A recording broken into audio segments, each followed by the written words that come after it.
All right, to those on the other line, good morning.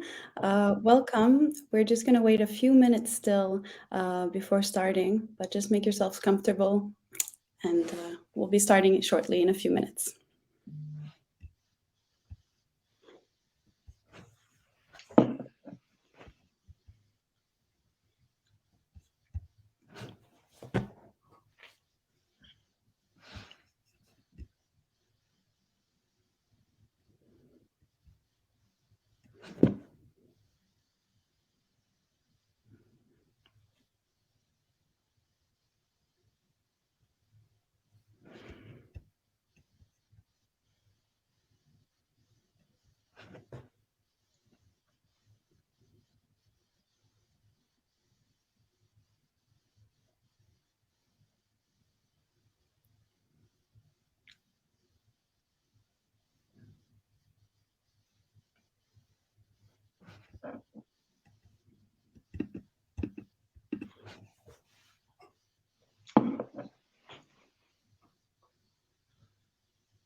All right, it's past. First of all, welcome everybody to this very first webinar of CoVentures for 2023. We're really excited and happy to have you here with us, first time on LinkedIn as well. So this is a very special talk. We have as guests today Marko Oksanen, who is the CEO and co-founder of CoVentures. We also have with us Valtteri Tuominen, an entrepreneur in residence at CoVentures, for this very special talk on how to build an organization that can create new business. My name is Mirka Parento. I'm the community manager at CoVentures, and I'm going to be your host today. Just to begin, I want to attract your attention to the box on the right of your screen, which is the comment section. You can leave your comments at any time throughout the webinar today, and we're going to try and answer during and especially at the end of the webinar at very interesting questions. So if you have any, please feel free to do that at any time. If you're just joining now, we're going to start our interesting talk with Marko and Valtteri on how to build an organization that can create new business. So let's start us off with this first question. Valtteri, how would you define building a new business or a new venture? What do those things mean to you? Yeah, thanks for the question and good morning, everybody. I think the starting point, we should make a difference. What is a difference in building just new revenue in this kind of incremental growth, maybe introducing some new services or maybe introducing a new product. So that's this kind of incremental growth, incremental new revenue. What I talk about building new businesses and Marko talks a lot about building new ventures. That's when we build in a way a completely new thing. So it's not this kind of incrementally growing the sales of the existing product, but really finding a new thing, a new business. So this is a clear distinction, at least in my mind. And I will be talking about this latter one, this building a new thing rather than incrementally growing the existing business. Well, I see it kind of similarly, but I maybe have a little bit of different perception there, because I fully agree that if you take like a venture, which is like a new startup idea, totally different business model, totally different customers and so on, and you start building it, that's a completely different thing. And then compared to incremental development. But I don't know if we disagree, but something where I think which is interesting is that I don't see them as like binary decisions that you are either doing incremental or building a venture. Instead, it's like whenever, and I think many people do that like wrong. They start like, instead of they be only doing incremental new business development, and then they start like building a huge venture that's completely different. Looking at the Ansoff matrix, it's like a new market, new product, and that's where usually innovation endeavors fail. So So I think like when you start, especially when you're starting with innovation, it's a good thing taking something where you can use your assets and use your kind of existing know-how and something close to your business. But still, I think in some ways, this like new business building or idea to revenue, what we're both talking about, is somewhat also a mindset that you want to go and explore and develop and be prepared to the future, and you're not happy doing only the incremental stuff. Yeah, I agree completely, and we do not disagree here yet. We have to find something that we disagree on, because I feel in the same way that it's usually this building new business, building a new venture. Like you said, you take the existing knowledge, you take the existing customers, but the new thing is, you said the word mindset. I think that the new thing is about new way of thinking, so that you take the existing pieces of your existing puzzle and then maybe add some new ingredients there, and then combine the existing stuff in a completely new way to the, for example, the same existing customers. So you in a way inherited the existing DNA to the new business, but the new mindset, the new way of thinking, that is usually completely different in the business building than in the existing business. And that's why I want to make the distinction that when we do ventures, when we build really new revenue, new business, we need to have a completely new way of thinking. Yeah, yeah, and I think that's the magic word there, or the magic distinction, because like if you compared skill set wise, like building new business, you utilize a lot of, especially if you're like building incremental new things in your current business, you're utilizing a lot of the same skill sets, and there's not so much different you need to do when going to a new market, but you need to add this like a little bit of this magic source of entrepreneurial skill set, so that you don't build something nobody wants, because you're not that used to discovering greenfield markets if you're doing that and so on.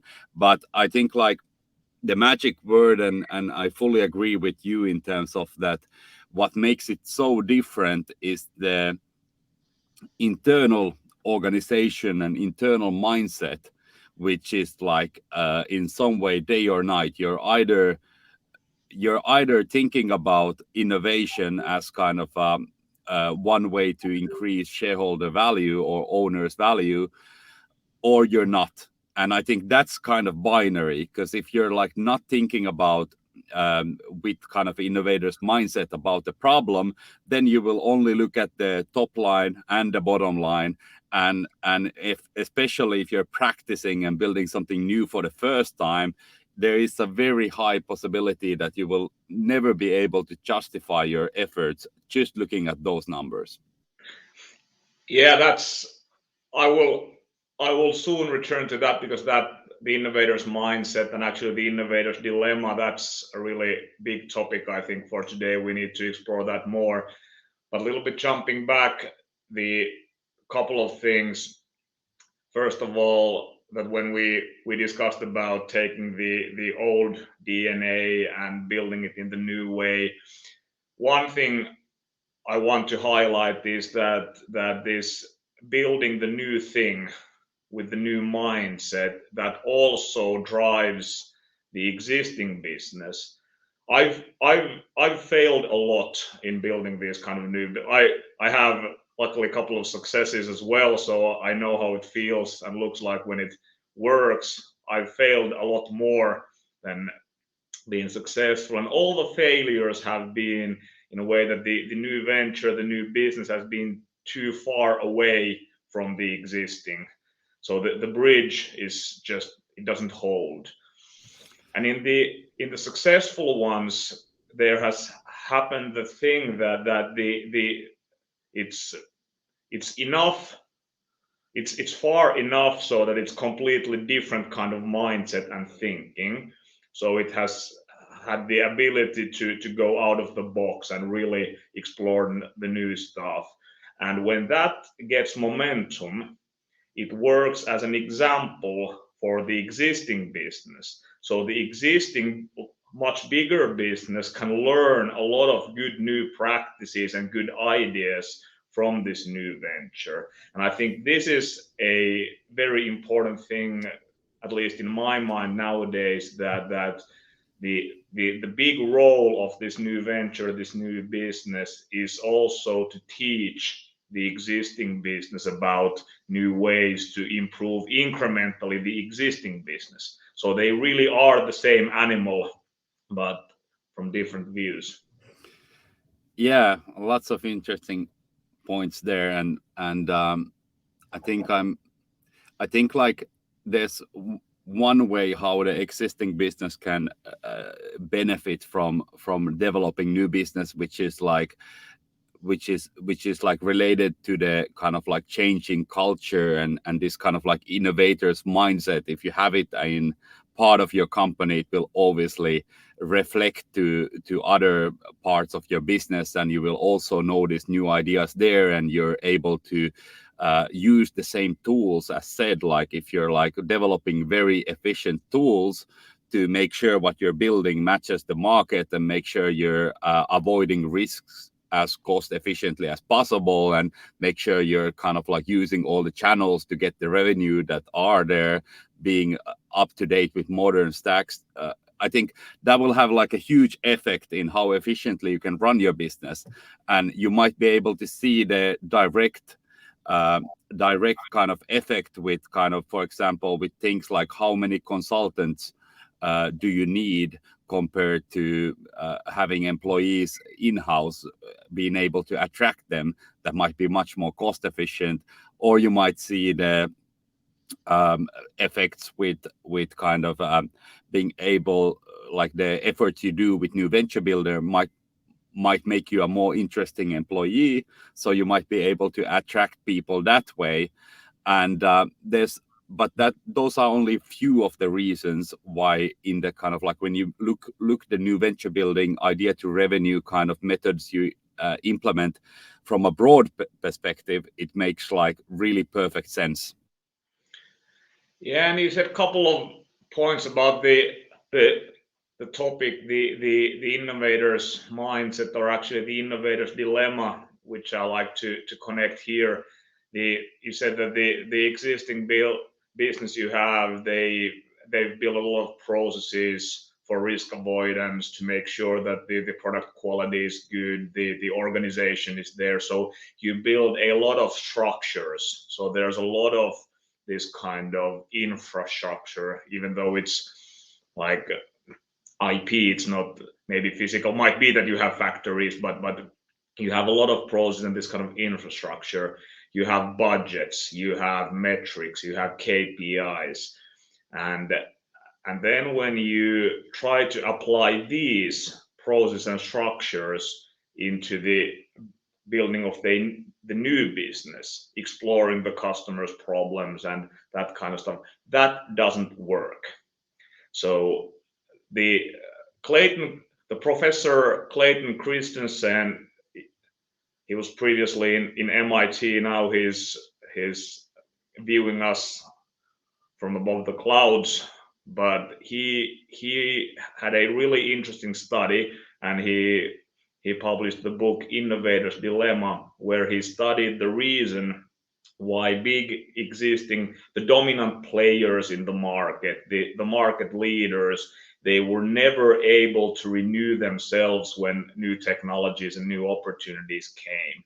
And the reason was that the existing business, the infrastructure, the momentum, it is just too heavy to start anything new. So the gravity pulls you inside the box. And the only way these new companies or these existing companies were able to develop something new and renew themselves was that they put this small team in a different city, in a completely different location. It was funded by the big mother company who had a lot of resources, and having a couple of $100,000 or $1 million per year for this new venture was very small for them. But now they had a separate team in a separate city. They had no reporting to the middle management of the mother company, so they were free to explore. And they were really celebrating about their first $1,000 deal.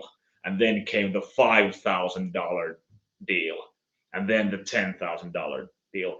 And all those numbers, which they like had big parties over, first customers, couple $1,000s, they were nothing in the numbers of this big company.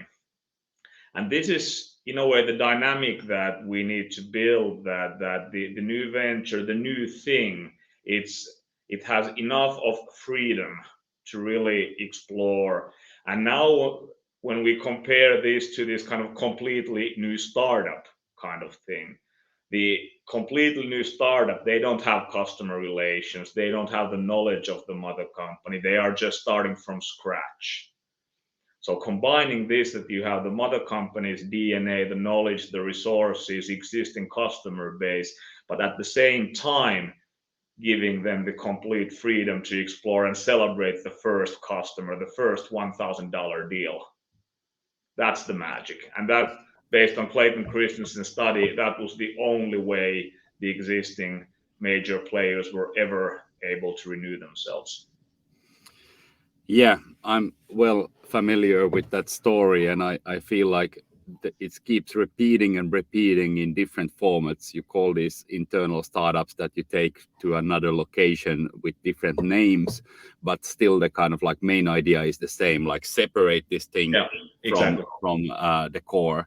And I want to go a little bit more into depth on why, when corporates learned this already 20 years ago when they started building innovation labs. And I think that's like an interesting topic to discuss, like why did these innovation labs not work? But before that, I want to talk a little bit about the strategy, because strategy side of the thing, where because we talked about how having these internal startups can actually, like when you look at it broad enough and you consider culture and you consider using the tools in your core business and so on, it can make like perfect sense for building those internal startups, even though the top line is not going to make a big effort in the first 5 years to the core business, and not the bottom line definitely either. But there's also this aspect of having like synergetic strategies, which I have like found lots of experiences in now, like doing venture building for a few years. And I think there's also like this possibility to use venture building and new revenue building to kind of like broaden up your kind of strategic perspective. And this way you can also really kind of like receive strategic benefits from building new business. And a good example of this is building kind of service business, which I find that many have like a good opportunity there. So if you have like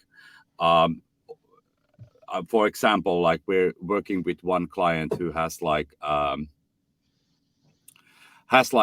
they sell different type of, like, they're in a very traditional business, they're a family-owned business, and they have this perspective of wanting to be relevant for the next 100 years. And we started building kind of service business which was using this same methodology, that it was a little bit like outside the core. And this obviously had like much more direct links to their core business, much more assets they could utilize, because they had like their know-how used in the service business. So they basically had full delivery capability. And taking this as a first step, we were able to actually monetize the customer discovery that is required to build more kind of scalable product business. So every time we kind of like sell these consulting projects, it's kind of like we learn more about the market and the market maturity. And I find like this is one kind of like in-depth insight that took me a while to learn, and lots of kudos to Ville Hulko, who we have been working with a lot, because I think he was the one who originally made me understand it, that the industry maturity plays always like a huge role when kind of when you do new venture building. And if you kind of like try to build something where the maturity is not right, it will not work. Like in startup books you hear about timing, but the timing is actually much more than, or like it's not this abstract thing, it's related to the kind of industry maturity. And when the maturity is not right for a product business, in lots of industries, the first businesses that come there are service business. So I think a great way to hack the timing is to start building those service businesses, which, like, compared to a startup success rate of 1 in 10 maybe succeeds, with service businesses we have like great examples of 9 of them succeeds. With Reactor, we are part of the Fusion ecosystem, and in the beginning we helped Reactor build a few companies to Fusion ecosystem, which were service businesses. And when we were helping them building these service businesses, I heard one guy from Reactor, I don't want to mention the name yet, but he told me that, like, well, usually when we're building service businesses, they either succeed or they succeed really fucking well. And I think like this is the track record. Like it's really more than like 19 out of 20 succeed or 20 out of 20 succeeds. And that it's just like a huge contrast to building startups, namely product businesses. So it's like a lot less risk in building a service business, and it takes you maybe like 5% of the money. So it's also very cost efficient. So that's like a great learning we had from working with corporations who are maybe not ready building a full-fledged product business, because it takes like a many million euro investment to really, if you want to really start doing it.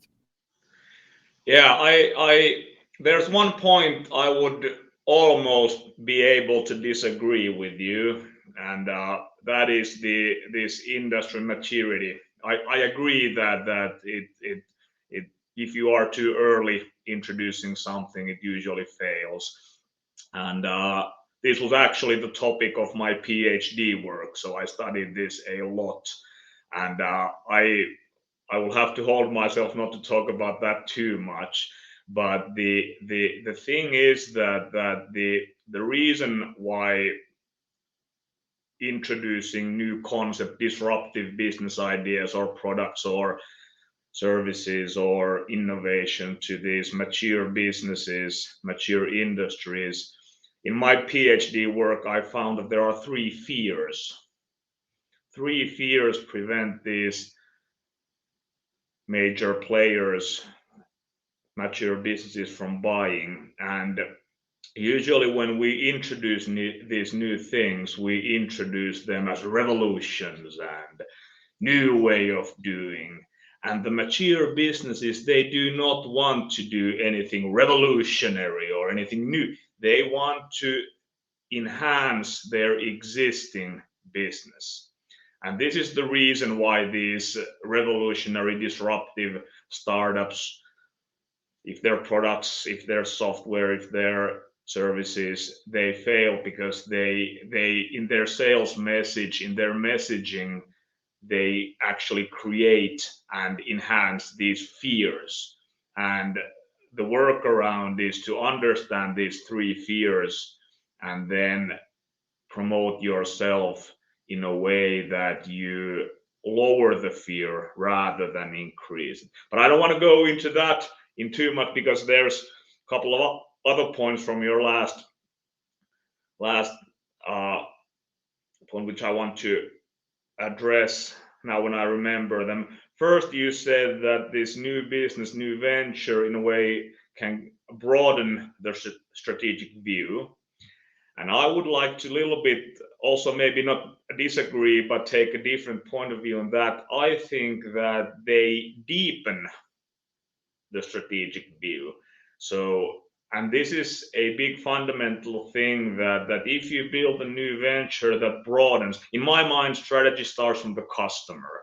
And if we broaden the strategic view, we look at different market segments, and then we get lost. in my mind, this building of a new venture, this new service business, it's about deepening the strategic view so that we get deeper into the customer's problems and deeper into the customer's processes. So same kind of thinking as you have, but I would use the word deepen or focus rather than broaden. And then the third point about this having higher success rate with service businesses than product business, I agree completely. And in my mind, it's really stupid that we classify businesses as a product business or service business or project business or software as a service business because it gives monthly recurring revenue. We want to have SaaS business. That's in a way this kind of the thinking starts from our own business. We start thinking what kind of business do we want to build. In my mind, we should start from the customer. The purpose of the business should be to solve customers' problems. And here we need to mix. We might have some products, we might have some software, we might have, but I think this kind of mindset of building a service business fits much better as this kind of like broad umbrella to just build a service that solves the customer's problems. And then it's your internal decision or internal problem that what kind of elements or pieces you use. You might have products, you might have software, you might have projects, whatever you have. But this kind of like mixing the different business models in a way that you really solve the customer's problem, make it easy to buy. And service businesses usually are much more easier to buy because service is something that you do together with the customer and it's more human.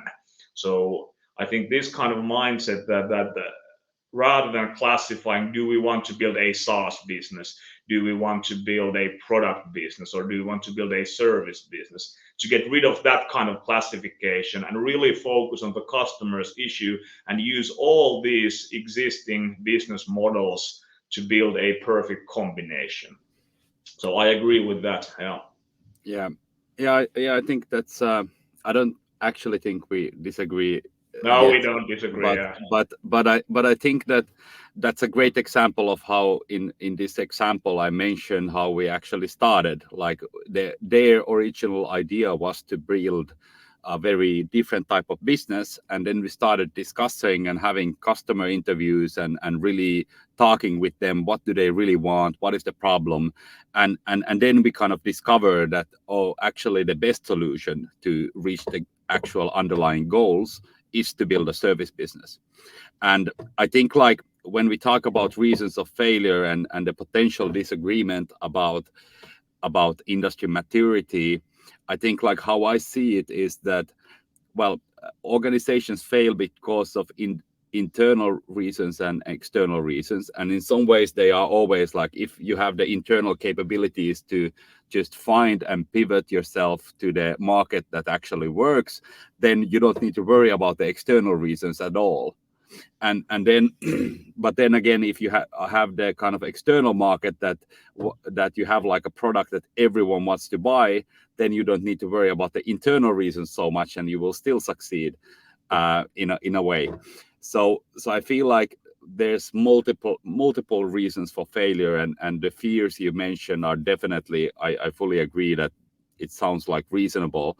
But in terms of like how I mean how the industry maturity plays a role is that when you start kind of like listening to the customer and you start like hearing what do they want to buy, if you are in a market, and market here is like multiple customers who actually want to buy the same thing, and they have same needs and same kind of like reasons for buying, in this market you kind of if you don't have any service businesses providing the solution, then probably they don't actually have the problem, because or then it's like, because if there's no demand for services there, then usually that's like a tell that okay, you can't build a product.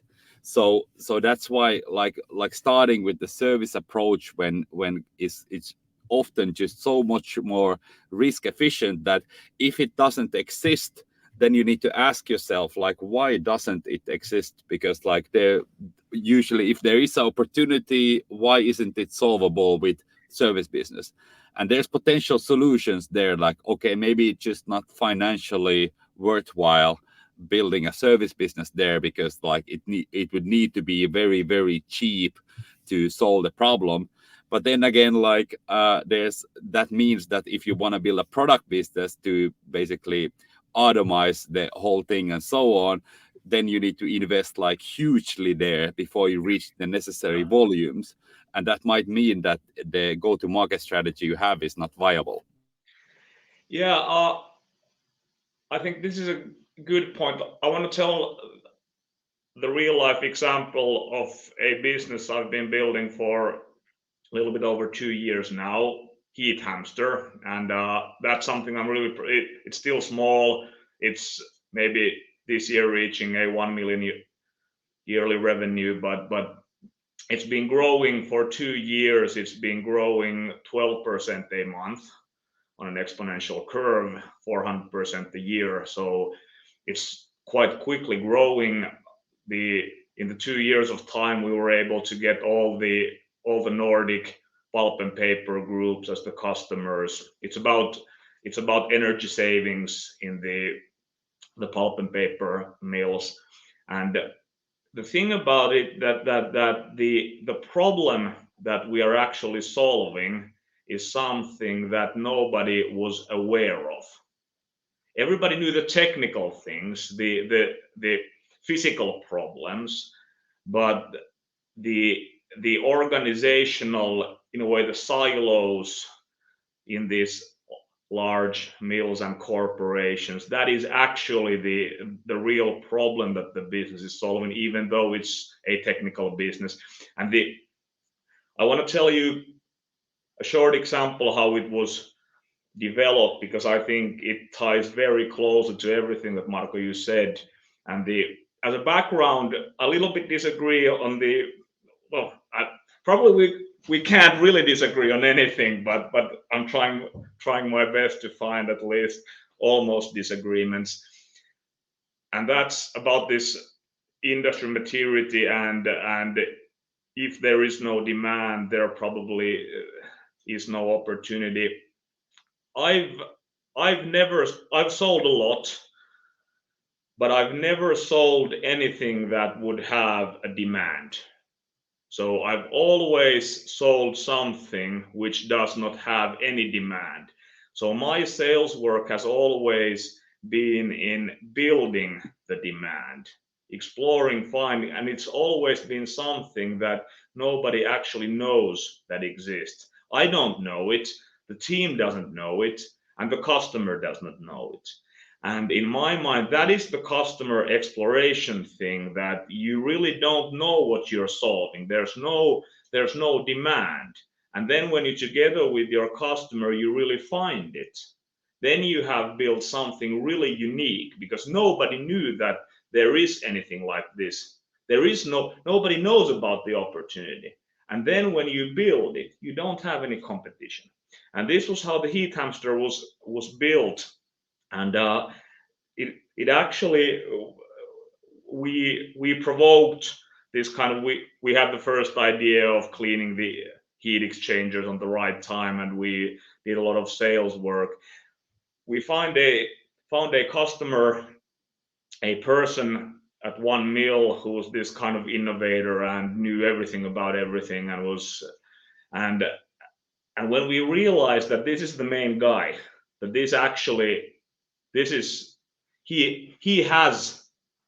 he has our business in his head, and then we just put the hook in a way to his back and just listen to him, and he tell, this is what I've been trying, this never works, this happens like that. And we were listening. We made a little bit like software there, we did some projects, we introduced a couple of products there, and suddenly we had a business that nobody knew that could even exist. And this is, in a way, the way that I feel that the customer exploration should be done, that we really empty our mind of that we try to sell something. This is our product. This is the business model we want to go and explore if there is demand.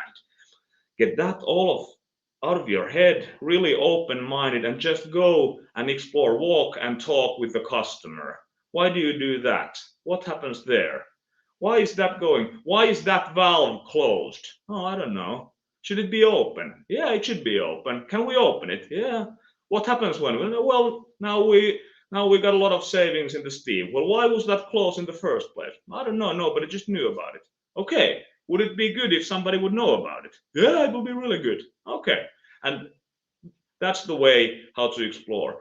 And in a way, building the business model and business plan in a retrospective way, looking back at what have we done, what have we worked with the customer, and then you start finding patterns that okay, this happens quite often. And now you have the service concept, and that is something you can start scaling. And that's how Heat Hamster was built, and I think it's really good practical example of this kind of really customer exploration where nobody knows what you are actually exploring.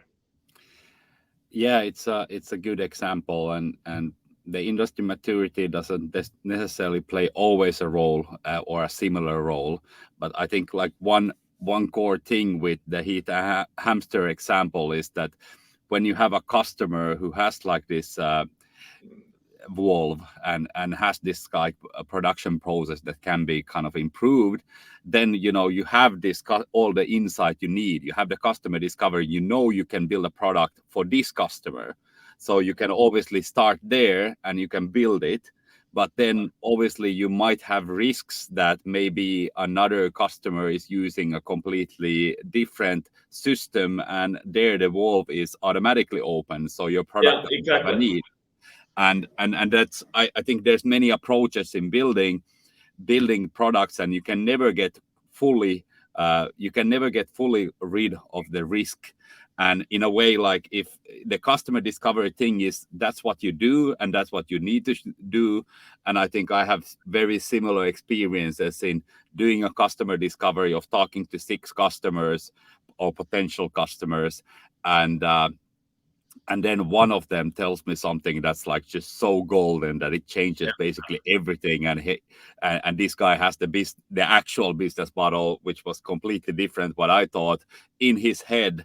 And yes, then like that's the kind of like that's the 150% of the value is that one discussion. yeah, And I love it when that happens, yeah, and it's also very scary because like when you start doing customer discovery, you discover something you didn't know that is there. So it yeah. takes like I'm always like myself very afraid of starting projects like that because you never know what comes out, but then in the end it always surprises you positively if you do Yeah, it right, if you follow the process. yeah. And I love that. That's what I do. That's what I love to do, and that's what I do always. And it's really it, in the automotive industry. In my background, I was scared a lot because I have this mindset that I need to have answers. I need to know. I need to know my shit in order to talk with the customer. And I was really afraid about these kind of uncertain discussions. But after 10 years of hitting my head to the wall, nowadays I love the fact that I can ask stupid questions. I really don't know anything. My role is just to ask stupid questions. And Yeah. I think this kind of process where you ask stupid questions, you find a valve that you need to close, or you find a that some data is not in the right place, or these kind of small things. The thing is that you solve them immediately. You can use Excel, you can use PowerPoint. You don't start building a product. And that's the where I agree completely that this kind of service business mindset is much better for this kind of venture building. And this was how Heat Hamster was also built. We did calculations in Excel. We went there and closed the valve, and then we took some data and visualized with Excel, and then I made a PowerPoint which looks like a software screen. And then it's like, oh wow, that's cool. And when this happens multiple times, it's always a little bit different in different customers. That's why you don't start building the product yet. You solve them with Excel, you do calculations, you draw something. And then when you look back, you have this pattern. Okay, these 10 different customers, these were different, but these core things, these were actually similar. Then you can start automizing your Excel calculations in the software. But you don't every time have to do the service with your Excel. And now you start slowly growing at the actual product or the scalable concept. Yeah, and I think like trying to bring our views together again to converge, even though it's a little bit boring. It's like if you think about the heat hamster example and this valve, now you had a customer who had a big enough problem that the Excel looked good and they were excited. But if we would take an example where this current customer wouldn't have had a big enough problem, but there might still have been a business and they would be interested in exploring. I think this is more similar examples which I've had that it's not enough that they're not that interested about only being a customer. They also want to build a business. Then in this situation, the question is that do we start kind of like do we get paid of doing the customer discovery? And I think there's two options. Like we can either not get paid. Pros there is that we can be more fast and more objective, or we can talk to customers and try to sell them this idea of where coming there, looking at the problems, might be the valve open, and then solving them with a consulting project and promise them kind of like savings and give this like one customer as a reference. And I feel like this latter approach is what I mean with the kind of a service business building mindset, because then we get paid for doing the customer discovery, and it's basically good for all the parties. Because otherwise, if we start like getting developers building stuff without understanding the market, that's very expensive as well. And in the end, the work is same what we need to do.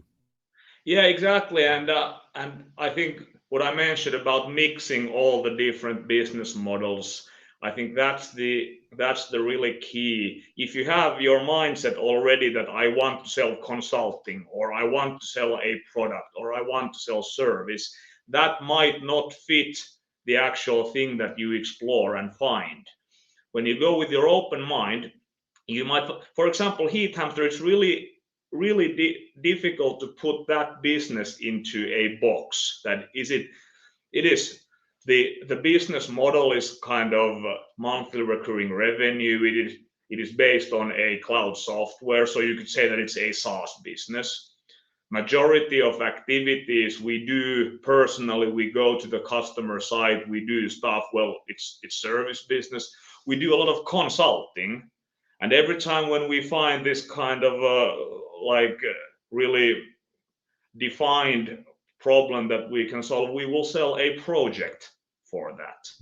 So it's this kind of combination of all business models. And once you explore something, okay, here I can sell consultation. Then you quickly make a product in your mind. And this is our normal consulting thing. And then you sell that. And next time you might sell a product. This wireless sensor is really good for this. And this kind of flexible approach where you can combine all of this. This is the ladder thing that I think you're talking about, that you climb the ladders and you always apply the best business model and best kind of approach to that exact thing you have in your hand.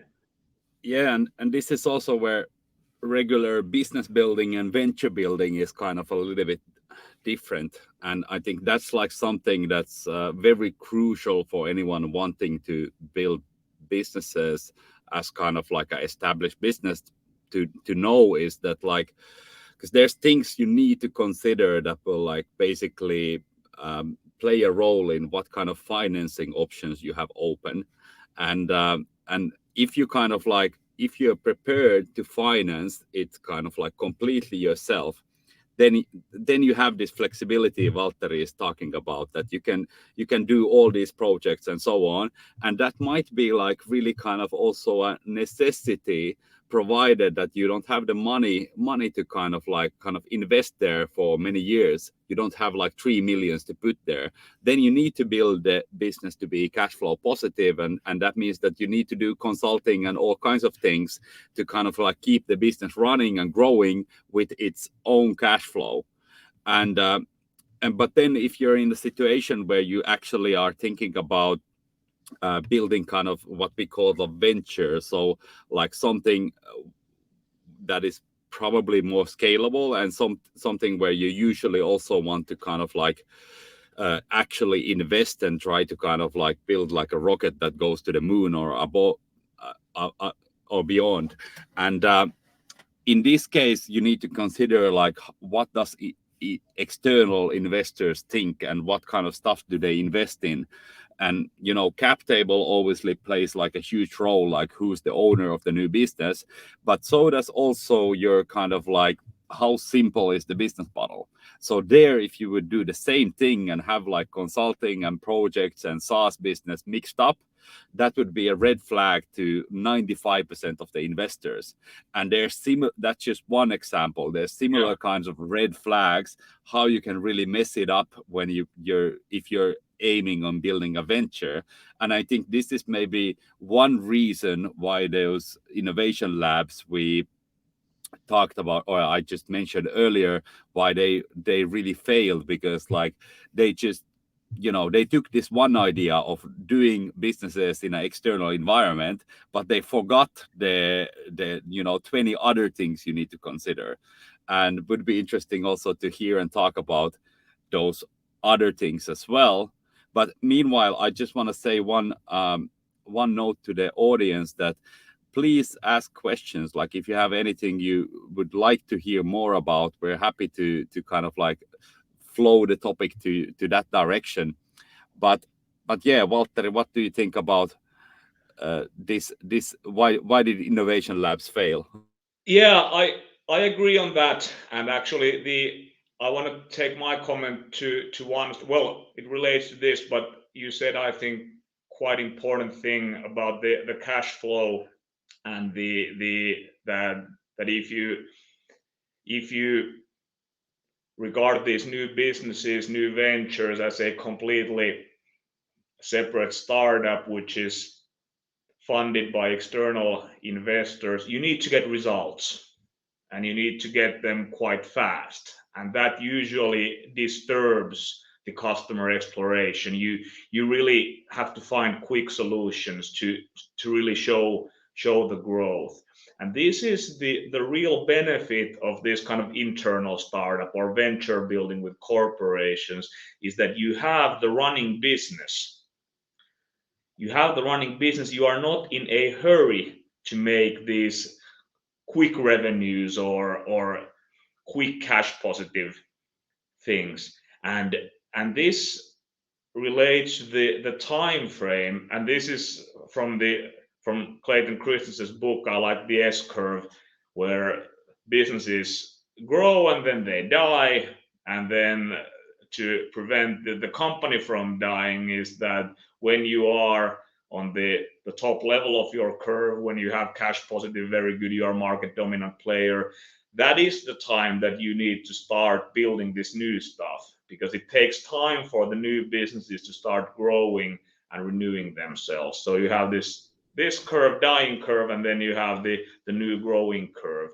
And this is the benefit in this kind of venture building within corporations, if you do it early enough and if you do it constantly, is that you have all the time these new seeds which are growing, and you are not in a hurry to quickly make something that looks good for the investors.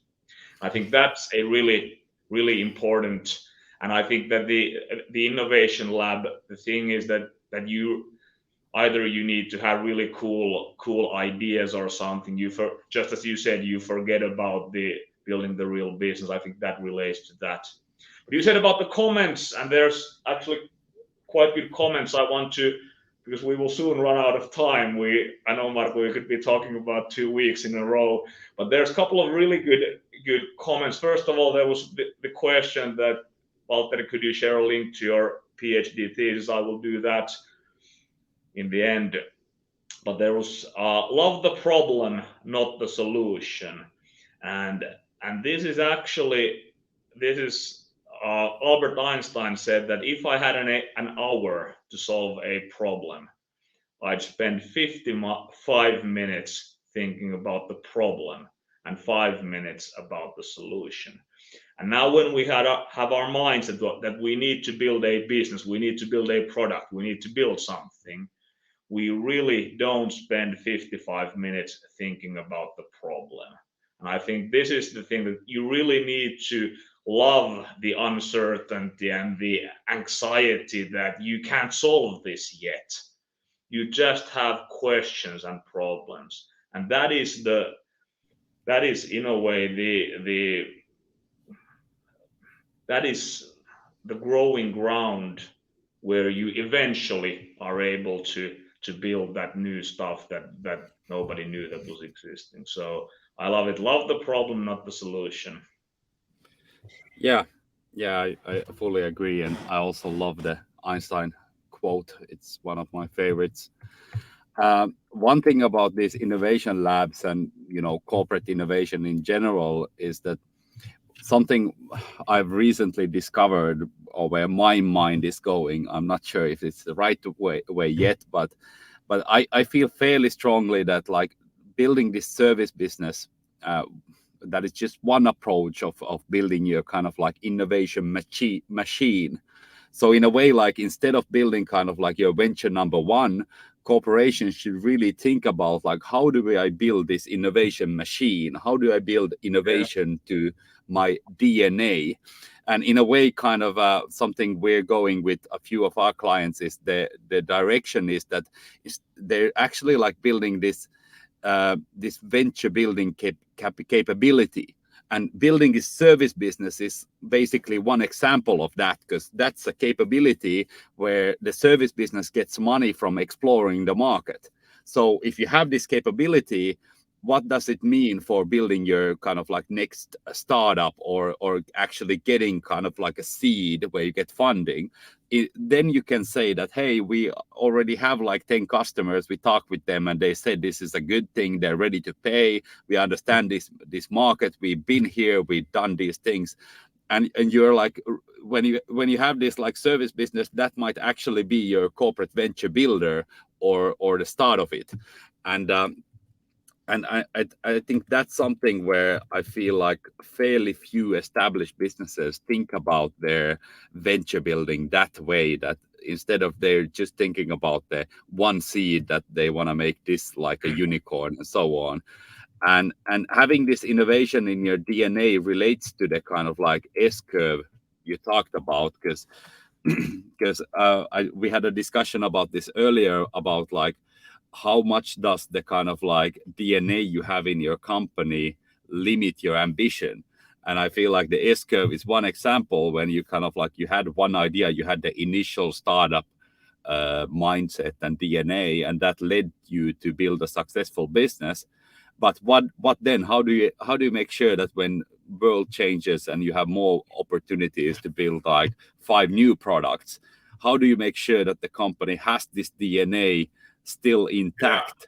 And I feel this might be a very big limitation to many entrepreneurs, that like they build one successful business. It might be a 5 million, a 15 million, 100 million, or even a billion euro business, but then it kind of stops. They're not able to scale from there.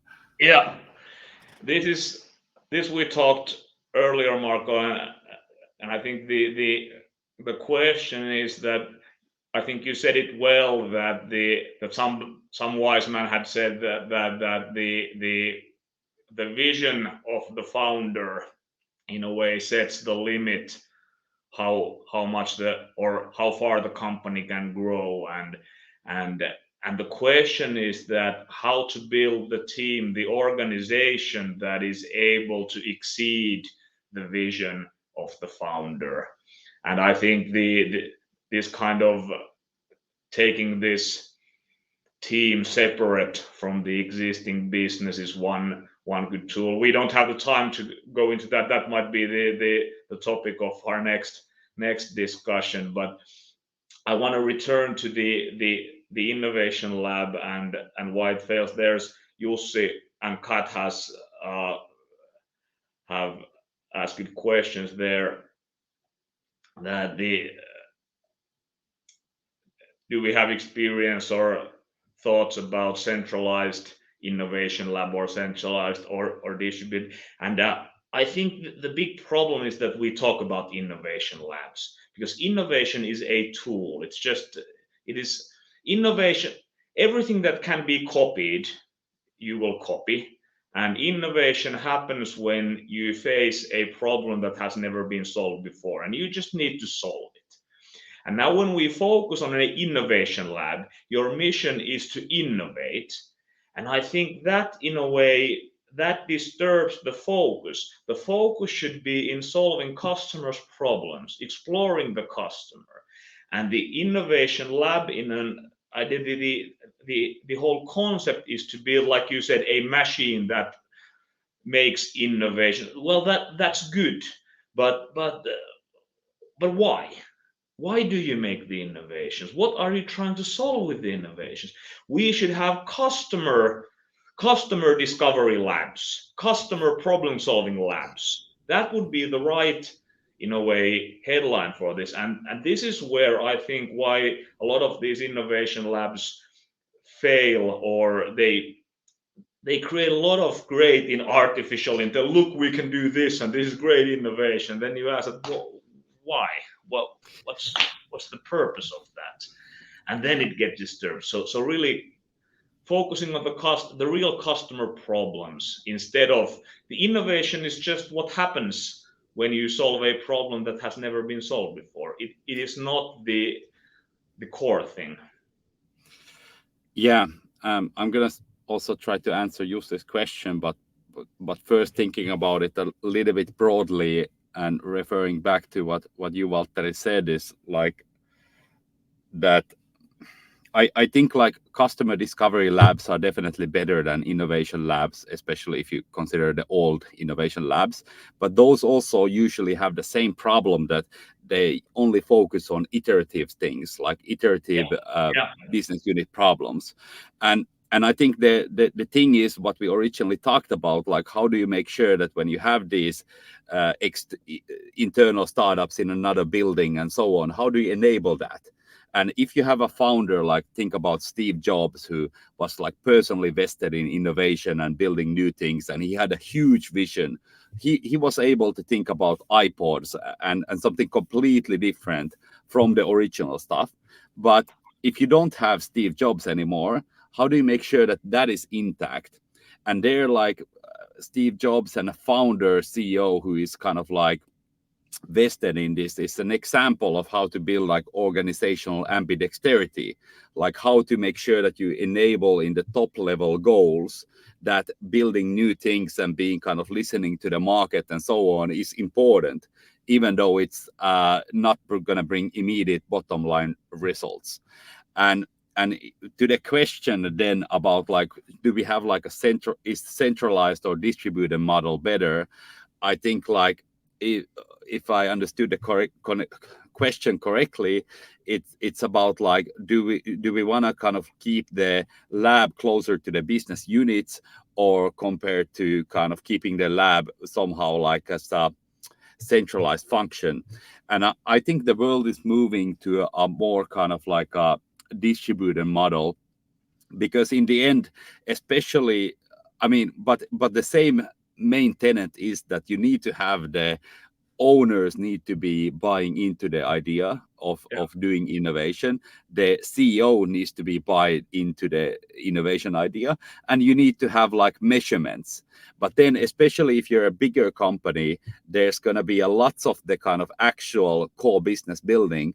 The iterative stuff will be done in business units. So I would say that like any modern innovation lab or any kind of modern venture building capability needs to be tied to the business units very closely. So I think that would be more of a distributed thing. And another way how it needs to be distributed is to think about like, how do we connect funding and how do we connect actual entrepreneurs to the model. And here I feel like many established businesses, they have this mindset of, I'll just create like this VC thing and then suddenly I'll be the best VC in town, even though I have zero experience in VC building and so on.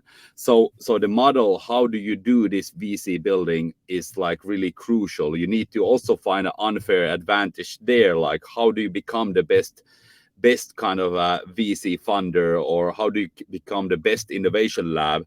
And that's a completely different market. And that's something we help our clients with, in figuring out like what is the best way to go with that.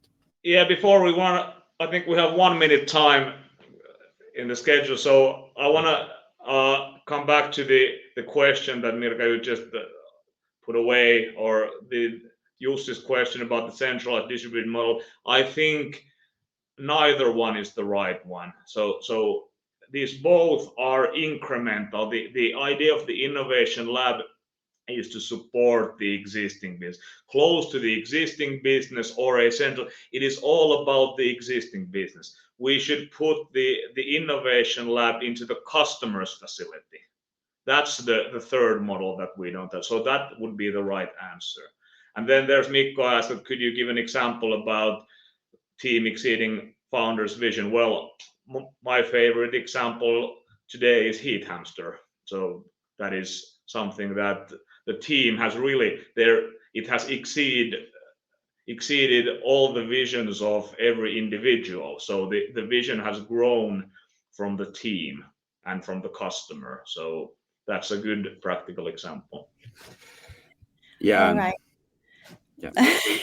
I think we're out of time, guys. I know you can keep going for quite a while, and that's a good thing, because if anyone on the other line has any ideas or feedback on this webinar today or this discussion, or you have some ideas on topics you would like to hear us talk about and open up about, then please leave in the comments. You can also reach us directly on LinkedIn. Our profiles are here, and our emails are our first and last names at coventures.io, so you can reach us directly by email as well. And we're really looking forward to hearing from you. Thank you so much for all the comments. And if you still have more comments or questions, please keep them coming. We can continue to answer. On that note, I hope you have a wonderful day. Thank you so much for joining us, and see you next time. Thank you, guys. Yeah, thank you also from my side. And as said, like I can we're gonna still be here for a while. So if you have any questions, we can still babble for a bit, but let's soft close so anyone who has like a scheduled appointment can go to their next one. Yeah, I think like one thing I still wanted to touch upon. I'm not sure if Mikko was able to stay, but one thing about the vision is that also like the vision is not static. You can also like I mean, team exceeding the vision is basically that every founder, even a visionary founder, their vision changes all the time. And when you do this customer discovery, or you have this customer discovery lab or innovation lab talking to customers, you will get more ideas. And then the question is like, how do you translate these ideas to a bigger vision? And I think that's what many successful growing companies, also in my previous job in Kasvuryhmä, how I saw them is like, they are very good in that. They always think about new things. Someone there in the leadership, the CEO or the founder, like is thinking about those things. And if you don't have that, then that's something that's could be like a huge asset to fix. And it doesn't necessarily need to be the CEO who's the kind of visionary guy, but usually companies have someone who's the right person to do that, and the capabilities and enablements that enable them to grow the vision constantly. Yeah, I'm just trying to put I promised to share my PhD link, but I think someone sent it already. Lotta shared it. Lotta shared it already, Valtteri, so it's okay. Okay, good. I do have one more comment from Jukka here. I can post maybe last question for today. All right.